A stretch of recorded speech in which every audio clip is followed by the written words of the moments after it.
Yo, yo, yo guys, check. Kamusta mga idol? So ayan, mag-update tayo ngayong gabi mga lodi, gravities. Gravities mga idol, no? So nagko-continue tayo ngayon sa downtrend mga loads, no? Pero big deal ba? So siguro sa mga holders hindi. Pero sa mga traders, mga idol, yung mga tawag dito scalper o ayan, yung mga nakalong, naka-short diyan tulad natin. So balik tayo sa negative mga idol, no? So ang ating XRP trade negative 500 tayo ngayon mga loads. No, ayan no. So imagine, umabot na tayo dito. Halos profit na tayo ng 3K plus. Ngayon balik ulit, no. Kala ko kasi i-break niya na ito, pag ano, paangat sayang. So ayun talaga, chances lang mga idol, pwedeng swertihin, pwedeng malasin. So hindi pa naman tayo talo. Waiting lang tayo. Sabi ko naman sa inyo mga lods, etong 1 hour time frame natin, baka maglaro siya dyan, no? Ayan, pag ganyan mga lodi, no? Bago siya mag-breakout, no? So, syempre, pag naglaro siya dyan, naabot talaga yan dito sa ating position. So, kasama yan mga idol, no? Kasama sa buhay yan. Kasama sa buhay. So, ayan, mag-update na muna tayo mga lodi, no? So, punta tayo sa ating saan ba yun? Sinara ko yun. Crypto bubble. So ayun na nga, ang day natin almost parang downtrend lahat. Merong mga tulad ng Hex na medyo malalim. Yung Saros, mga idol, nakita niyo yan. Nag 100% mahigit, no? Chinek ko nga yan. May mga check tayo mga coins ngayon mga idol, malupit. So ibig sabihin, nag-drop din pala to. Kailan nag-drop to? August 24 kahapon. Ang laki ng din-drop niya. No? Tapos ngayon bumalik lang.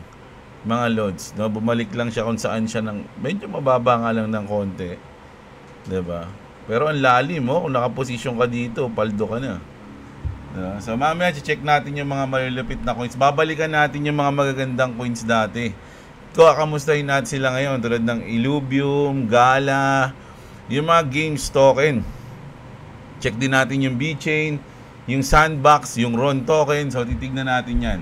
Pero bago ang lahat mga idol, check muna natin yung global news natin, no? Tulad nito.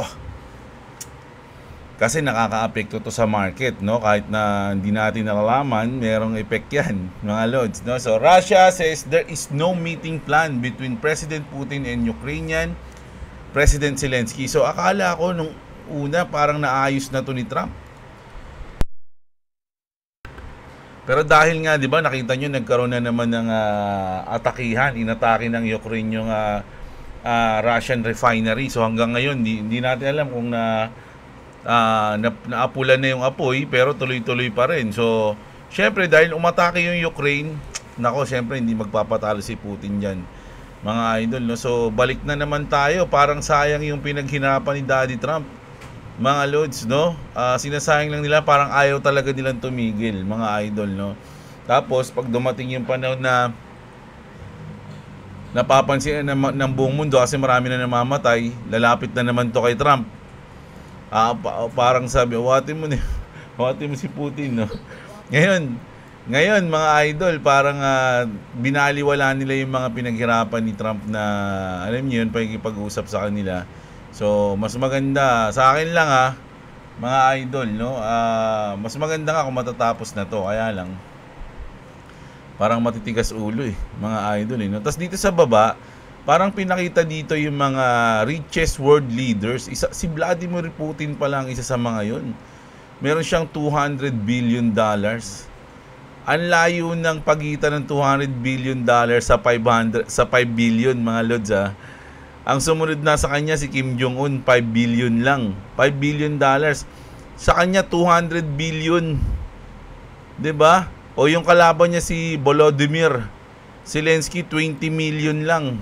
Wala pa sa alikabok ng ng asset niya, mga idol. Si Putin pala pinaka big time sa lahat. Si Trump nga 4.9 lang, mas mayaman pa sa kanya si Kim Jong-un. Sa bagay kasi si Kim Jong-un, mga lodi, ang tagal ng leader ng China yan. Hindi katulad ng US na nagkakaroon ng botohan, no? So, ayun, mga Lodi, no? Isa to sa mga reason siguro kung bakit medyo nagkakaroon tayo ng volatility ngayon. At ayan pa nga, nagsalita pa to, si Zelensky. Zelensky announces more war. Grabe to, mga idol. Ukraine will never again in history be forced into the shame that Russian call compromise, no? Zelensky wants a just peace. What means Russian surrender? What means total war for Ukraine? Kasi parang gusto niya sumurrender pa sa kanila si Putin. Ay, parang ganun ha, mga idol. So, nako, delikado to mga idol, no? Dapat, ba't si Zelensky lang kaya ay nagdidesisyon yan, mga Lodi? Parang sa Pilipinas, halimbawa, kasi sa tingin ko, yung mga tao sa Ukraine ayaw na rin ng war eh. Yung mga sundalo, siyempre yung mga pamilya nun, ayaw na rin nila na isabak yung mga anak nila, asawa nila. Pero ito, gustong-gusto ng war. So, hindi natin alam. History nila yan, mga idol. So, pero sana i-touch yung kanilang mga heart at tumigil na sila sa war, mga Lodi. Sabi nga, walang panalo dyan. Ang panalo lang dyan, mga businessman na nagbebenta sa kanila ng mga weapons. Diba? Ganun lang yun. Siyempre, habang naipaglaban sila, naubos weapon, bibili sila. Hindi mura yan, mga idol. Napakamahal na mga weapon na panggera. Mga businessman lang talaga yung mayaman dyan.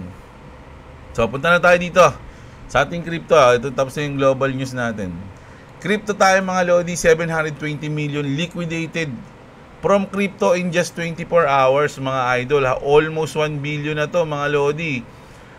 Bitcoin and Ethereum longs just lost 500 million. Ayan, did you survive the bloodbath? Hanggang ngayon nga, parang may bloodbath pa rin, mga Lods eh. No, tuloy-tuloy pa rin. Kulay pula pa rin tayo sa day, sa hours, kulay pula. Sa week nga, oh. Mangilan-ngilan lang yung mga medyo kulay green dito. Pero yung days natin at hours, medyo reddish, mga Lods, no? Grabe, 720 million. So, punta tayo sa Bitpinas, mga Lodi. Ito na, punta na tayo sa mga malulupit na news natin. MetaMask has launched its own stable token. So, lahat na yan. Ang sa tingin ko, mga idol, mag-uumpisa na yan. Kahit yung mga yung sa Genius Act kasi, mga Lodi, talagang pinapayagan yun na pwede na gagawa ka ng sarili mong stablecoin. Ganyan. At sa tingin ko, yung mga bansa, magkakaroon na rin yan. Yung Pilipinas, meron na yan, mga idol, no? Yung PHPC ba yun? PHPC, di ba? So, yung kapag meron na sila pag nakita ng mga ibang bansa, yung mga leader ng ibang bansa na okay to, susunod sila kay Trump, mga idol, pat sa tingin ko, lahat na sila magkakaroon ng mga stablecoin, mga Lodi, no? So, goods yan. Adoption yan eh. O, ito pa, the proposal seeks to challenge dollar peg tokens such as USDT and USDC, which dominate the 279 million stablecoin market. China State Council review plans to introduce yuan-backed stablecoins. So, yun na nga, mga Lodi, kailangan nila ng halos lahat na magkakaroon ng mga digital money, which is stablecoin. No, lahat ng bansa i-adapt na yan. Buti nga yung Pilipinas, meron na, no? Pero walang gustong bumili. Hindi natin alam, no? Pero susunod na yan, marami nang tatangkilik niyan, mga Lodi. White House officials secretly own millions in crypto. Grabe naman yan. May nag-leak ng information. Ito, White House officials secretly own millions in crypto. 19 White House officials reportedly own up to 2.35 million in BTC, Ethereum, XRP, Solana at Cardano. Exactly the coins in Trump's proposed national reserve. So, yung pinropose niya nung una. Nung wala pang ang Ethereum nun, tsaka Bitcoin eh. Ay, walang Bitcoin pala nun. Ethereum lang, XRP, Solana, tsaka Cardano. Tapos, parang humabol na lang ng tweet na kasama pala yung Bitcoin, di ba? So, pinost yun ni Trump, mga idol, no? So, yun, pinakita nga nila. Parang kinonfirm nila na meron silang millions, no? Na asset, na crypto, mga idol. At ito yung mga crypto na hawak nila. Napaka-bullish dyan sa mga coins na to. Di ba? Sipin nyo, parang inipon sila ng US government. Di ba? So, grabe yan mga idol. Ito, medyo bad news to. A dormant whale woke up. Ibig sabihin, matagal na tong wallet na to. 5 years. And after 5 years, no? 5 years, na hindi ginagalaw yung wallet niya, nagising and then sold 24,000 BTC for Ethereum. Kaya pala nag-drop yung BTC, mga idol, no? Nag-drop siya ng 4,000 dollars, no? Kasi from 100, ano ba?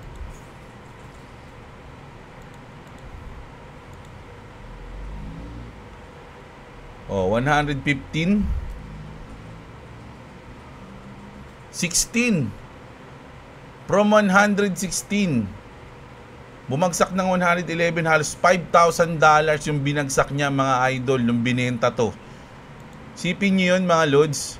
No? A dormant whale woke up after 5 years and sold 24,000 Bitcoin for Ethereum. Isipin nyo, ha.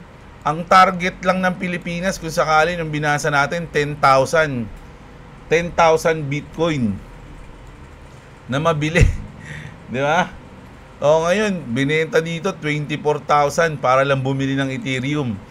That single move crashes Bitcoin to 112,000. Ngayon, nasa 111 eh. And erase 45 billion in market value. Grabe yung nangyari dito. No? Isipin nyo, isang wallet lang nagising. No, nagbenta, nagising, pagising niya, oy, benta ko na to. Bigla niya naisip pagkagising niya, meron nga pala 24,000 Bitcoin ha. Medyo masama ang ramdaman ko sa Bitcoin, mas positive ako sa Ethereum. So, benta ko muna tong Bitcoin ko, bibili ko ng Ethereum, 'di ba? Ayun yung nangyari.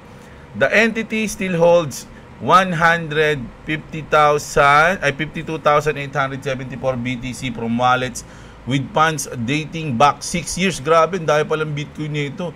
Sa tingin nyo isang tao lang to? Sa tingin ko hindi to isang tao lang, mga lodi. Sa tingin ko baka company yan, o kaya mga miners, yung mga ganon, yung mga group. Kasi kung isang tao yan, grabe yan. Palduhan yan, mga idol, no? Parang kung hindi ka na magtrabaho sa buong buhay mo, hindi ka magagawa mo na lahat, eh. Diba? So, ayan ha, mga lodi. Isipin nyo, pinakilos nyo yung market. Dahil sa ginawa yan, bumagsak ng $5,000 yung Bitcoin. Grabe yun, no? Nabawasan ng $5,000. Namantalang yung Ethereum, ay yung XRP, point lang nababawas sa XRP. cents lang. O, ayan. Grabe. So, ayan ha. Tapos, eto pa. Eto mga lodi, episode sa South Park. Dinownload ko na nga yung season 27 ng South Park eh. Hanggang season 23 lang ata ako dun, o 24. Nakalimutan ko na.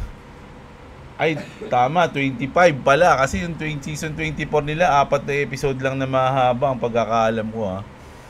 So ngayon, sa season, hindi ko alam kung season 26 to season 27. Pero pinakabago kasi nila 27 eh. A new South Park episode hints at a BTC rug pull. Nako, yari ito. Coincidence?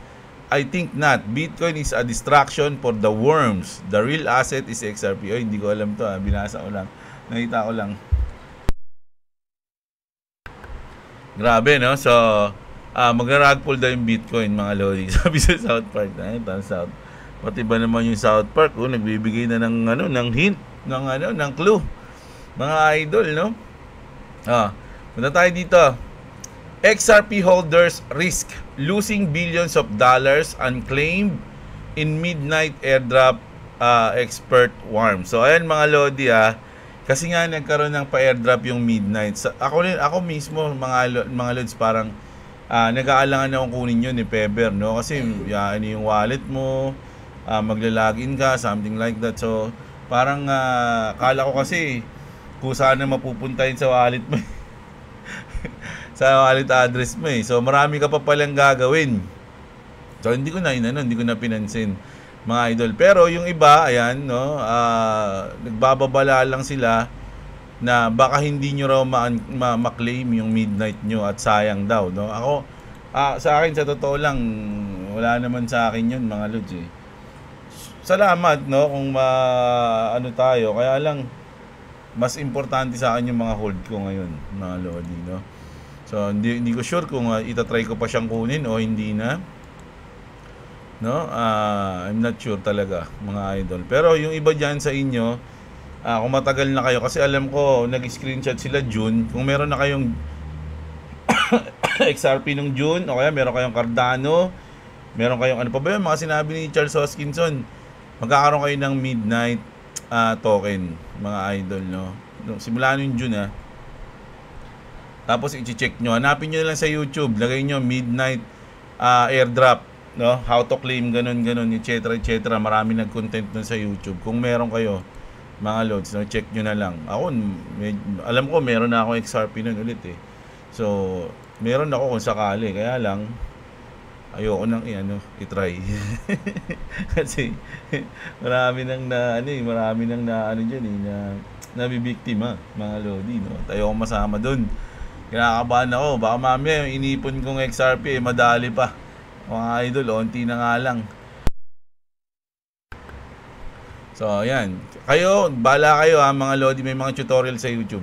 Tapos, eto na, no? Dahil nga nalampasan ng XRP yung market cap ng BlackRock, mga idol, parang sabi ng mga expert, mag-a-apply daw sila ng XRP ETF. Sabi, expert predicts BlackRock will launch XRP ETF as XRP surpasses BlackRock market cap, no? Ayan.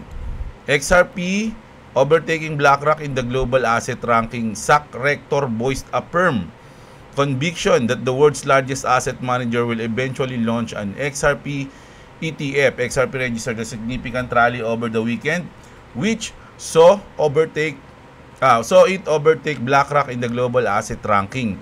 The cryptocurrency reached a 7-day high of $3.1 yesterday, translating to a market cap of 185.18 billion, mga idol, no? So ayan. So hindi lang napunta na rin siya sa top 100 global asset. So unti-unti na talagang umaahon si XRP, mga idol. Sabi dito ni Egrag, mga idol, the mega star, the mega W pattern only a few brain something, ano yan. The mega W pattern is here to play out. What are you feeling bearish about? Sabi niya. Ba't kayo bearish? Nasa big W tayo. Mega W pattern. Stay steady and strong, together we rise and soon shall fly high. Butterfly. Ayan So ito nga daw, mga lodi, ito yung pattern na yan, yung W pattern, which is napaka-bullish nito. Tapos mega pa. Mega W. Ayan So naniniwala ba kayo sa kay Egrag Crypto? So ganyan talaga yung tsura niyan. Chinig ko kanina yan, mga lodi. Tapos ito pa. Hindi lang Mega W. Steady, lads, sabi rito. XRP is on the verge of a monumental run higher. So, sinabi nga dito, mga lodi, pwedeng cup and handle to, mga idol, no? Ngayon, yung cup, tapos ito yung handle, and then lipad. No, sabi nga sa inyo, mga idol, maraming mga magagaling na TA, no, yung mga sikat dito sa X, na ang sinasabi nila sa itsura ng chart ng XRP is napaka-bullish. No, hindi lang bullish, napaka-bullish daw. Parang i-repeat niya yung 2017 bull run o yung 2017 chart, which is ayun yung pinakamalaki na nangyari, mga idol, no? So parang i-repeat niya daw yun. So syempre bullish din tayo dyan, mga idol. Ganun lang yun, diba? Sino ba namang hindi? So ito, sabi dito ni Mr. Pool, mga lodi, it's done. World blackout confirmed. Phase 1 online. The reset command is tonight. All nations, all systems, the green sky reveals it, mga idol, no? Ano daw mangyayari mamaya? Nako. Mr. Pool, puro ano rin to, nakakasabik din yung mga sinasabi nito, Ito yung last ano natin bago natin i-check yung mga malulupit na coins natin, no? Together have decided at central bank level to go with a digital currency. So central bank digital currency is coming alive. Right now, digital currency sounds very edgy and kind of alternative lifestyle, but it's becoming the mainstream. And so the banks, the largest banks in particular, are very aware of this. They're investing in the technology, and they will provide this service as soon as it's profitable enough. I have the good fortune of being the CEO at Ripple. Ripple sells a set of technologies to banks and other financial institutions to dramatically accelerate the ability for banks and regulated financial institutions to settle transactions between each other. Some say Ripple could be the next Bitcoin. What do you think, Brad? Is that a compliment that Ripple could be the next Bitcoin? Well, I think if we're solving a real problem and it's at scale, then I think it's a compliment. I think the most important thing that is going on in crypto is understanding what is real and what is just hype. What is real and what is just hype, mga lodi, no? We are so ready. XRP will bridge all the money and rise like a phoenix, no? Hold your gold, no? So gold din sinasabi nila. So check natin mga idol, no? Kasi ako, gusto ko pa sanang naghahanap lang tayo dahil nga mababa ngayon eh. Dahil downtrend ngayon mga lodi, ayan kita nyo, downtrend pa down, no? So parang on sale yung mga coins ngayon. So meron na akong mga utility coins, meron na din akong meme coins. So chinek ko kanina kung ano yung mga dati nating mga hinuhold na na coins na naalala ko kanina. Sabi ko, check ko nga yung ano natin. Ipipeso ko na lang mga lods para malaman natin yung pinaka price niya. So grabe to, 800 na lang yung Illuvium. Samantalang dati ang bili ko dito mga idol 2.5. Bumili ako ng 5 nun, 2.5. 2.5, sabi ko bili ako ng 5 oh. Ay 4 lang pala. Tama ba? Hindi, tama 4 lang. O 5. Kalimutan ko na eh. Basta yun, parang 10,000 kasi plus yung inano ko dun eh. Binudget ko sa Illuvium nun. So ngayon no, isipin nyo, naka fire sale. Tapos ang ginawa ko, sabi ko, ba't wala na bang pag-asa ang Illuvium mga idol? So chinek ko ngayon yung page ng Illuvium mga lodi, no? Para makita natin. At ang magandang nakita ko mga lodi, active sila, meron silang mga tournament na ginagawa. May grand finals nga sila dahil pinos. Ayan Rangers, Dive 500 finale in 15 minutes away. So, meron silang mga event na ginaganap. So, ibig sabihin, hindi sila nag-rug pull, hindi sila tuloy-tuloy pa rin sila. Mga idol, sasabi ko, naku, mukhang goods to. Naghahanap pa lang ako mga idol, wala pa akong budget, onti pa lang, iniipon ko pa. No? So, baka isipin nyo, pinopromote ko to, hindi ko pinopromote. Dati na akong meron nito, binabalikan ko lang, kinakamusta ko lang. At wala na kasi ako nito ngayon. So, pero kung titignan mo siya kasi ngayon, parang napakamura niya. At kung imamax nyo to, mga lodi, kita nyo yung tsura niya, no? Parang parang rug pull coins na siya, mga lodi. So, ang sa akin lang, mga idol, ano siya ngayon, kung naniniwala kayo sa project, good to buy siya. Kung hindi, huwag nyo nang bilhin. Dahil yung mga ganito, para sa akin, risky siya ngayon mag-asset dito. Bumili ng asset na to ngayon is risky. No, kasi isipin nyo, tingnan nyo yung chart niya, napakababa na, no? So, parang pag bumili ka nito, high risk, high reward ka na dyan, mga idol. So, dito naman tayo sa kabila. Yung mga gaming to dati, alam nyo naman, sa gaming tayo nagsimula, di ba? So, ito, Gala coins. Gala, mga idol, isipin nyo ang Gala. Ang all-time high nito, nasa 40 plus. Sana? Ayan, no? 41.50. No? 41.50. So, ngayon, 0.9. Diba? Kung tignan natin yung Gala, syempre titignan ko din kasi mamaya bibili ako tapos yung page nila wala na nag-upload, isang taon nang deactive. So parang nag-rug pull na sila noon, di ba? Pag gano'n. Pero August 23 meron silang post dito, no? Town Star. Ayan, kasi sikat yung Town Star mga idol sa Gala Games eh. Ganyan din yung Champion Arena, August 22. So last 2 days lang. So, ibig sabihin, meron pa rin silang mga ginagawang event ngayon. Ayan, Pexi Village event sa mga games nila sa Gala. So, ibig sabihin, active pa rin yung Gala Games.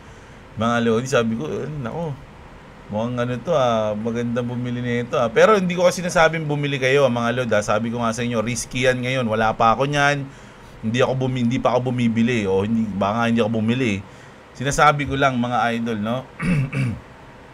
Ano pa ba? Sandbox. Ito sikat din tong Sandbox mga idol, alam niyo naman. Meron pang mga account dito sila Eminem, sila Snoop Dogg. Ayan, Sandbox, check natin. Nako, nagsumabay din pala yung Sandbox eh. Grabe rin to mga lodi. Ilan to? 96 down. Ang all-time high niya is 424 pesos. So ngayon nasa 15 pesos.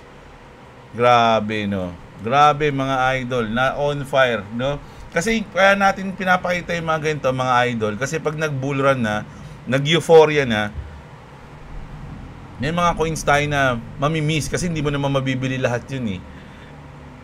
May kita mo doon, halimbawa, wala kang Gala, wala kang Illuvium, wala kang Sandbox. Tapos, pero meron ka rin mga ibang coins, meron kang XRP o meron kang mga coins. Syempre, pumaldo ka na. Tapos, tinignan mo sila ngayon, sabi mo, ay putya, ang laki pala ng inangat nito. Dati tinignan namin to ni Jeblo, ano lang to ha? O, diba? Ganun. So, makikita natin yan mga lodi sa pinaka-tok-tok ng bull run. Kung gaano aabot tong mga to at kung magsisisi ba tayo, kung bumili ba tayo o hindi. Di ba? Sayang, di ba? So, Ron. Kasi, sabi ko nga sa inyo, masarap bumili, masarap mag-hold ng mga coins. Kaya lang, wala tayong pambili lahat ng coins. Hindi mo mabibili lahat ng magagandang coins mga lodi. Asahan mo na lang na lahat yan magpapump, no? Pero meron talaga magtuto the moon. Pero lahat yan, usually nagpapump lahat yan. So, pero hindi mo mabibili yan lahat mga lodi. Kasi ang pangit din kung meron kang 100,000, tas bumili ka ng 100 coins, tigwa 1,000. Diba? So, imbis na magdodoble ng malaki yung isa mong coins, kumbaga, para sa akin kasi, ano yun eh, mas maganda rin na medyo malaki rin yung invest mo. Para malaki din yung kung makita mo, depende sa coins na inaral mo. Kung sa tingin mo, ito talaga yung lilipad na mataas, mas maganda kung mas malaki yung invest mo dun kaysa sa hindi sila pantay-pantay for me. Depende kung ano yung saan ka nagtitiwala, ganun. Parang tsambahan na lang kasi din yung iba eh. Although aangat siya, pero tsambahan kung talagang tuturok ba yun o hindi. Tutok-tok pala, tuturok. Tutok-tok ba yun o hanggang kalahati lang siya, di ba? So, ito naman, yung Ron coin, syempre, 87% down. So ngayon 30 pesos yung Ron coins, no? So ayan, syempre mga Axie community may tiwala pa rin sa Axie. So kung tinitignan niyo to ngayon, good to buy to, mga idol. Ganun lang po 'yan, no? So ayan. Ayan yung mga sinilip natin, yung mga gaming coins natin na miss out. Check natin yung B-Chain. Yung B-Chain kasi medyo goods to. Ang ganda ng mga balita dito ng mga. Ito, siya lang yung positive, oh. Siya lang yung positive mga idol sa lahat, di ba? So nasa 1 peso pa rin siya. Dati nga bumili ako niyan 2 pesos eh. Pero nakabili rin ako nito ng 0 point something. So ngayon, ganoon din mga idol, no? Medyo down din, no? Good to buy din mga lodi. B-Chain yan, sikat yan mga idol. Marami ring partner yan. Partner nga ng UFC yan eh. Si Dana White, di ba? Yung UFC. So partner nila yan. So ngayon, drop yan mga lodi. Isipin nyo, 89% down. Di ba? Baga, fire sale siya mga lods. No? So ayan. Kamusta kayo mga idol? Anong mangyayari? Anong gagawin nyo? Bibili ba kayo ng mga coins mga lodi? O goods na ba kayo sa news natin? No? So bukas mag-update ulit tayo mga idol. Sana enjoy niyo yung ating video ha.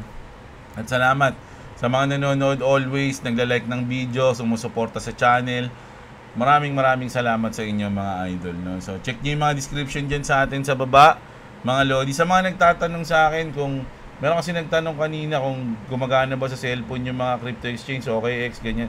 Gumagana po 'yun, pwede po mga idol, no? At kung gagamit kayo ng BitGet, i-download nyo sa Google app. Andyan yung ating code, mga load sa description. Yung MRRF, ayan. May mga discount kayo dyan. Or mga bonus, ganun. Pag ginamit nyo yan. Tapos, yung mga mayroon din nagtanong sa akin na sa Cardano daw, kung aabot siya ng all-time high niya. Sa tingin ko naman, ngayong cycle, tingnan natin yung ADA.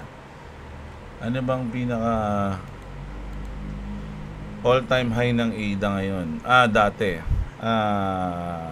154. So, from this, kailangan niya lang mag 3x o 4x. Pwede yun sa akin, mga lord. Sa tingin ko, malalampasan niya yung all-time high niya. No? Ayun lang yun sa akin, mga idol. Sa mga nagtatanong dyan. So, bukas ng umaga, kita-kits tayo, mag-genius ulit tayo. Magandang araw sa inyo, mga kapatid. Sana enjoy nyo yung ating video, ha. Love you all, mga idol. What's up, what's up? Oh, wait lang. Abot si Boy, what's up? Nagising. O, ayan. At? What's up, what's up? Yun lang. O, sige na. Tulog daw siya. O. Bye-bye.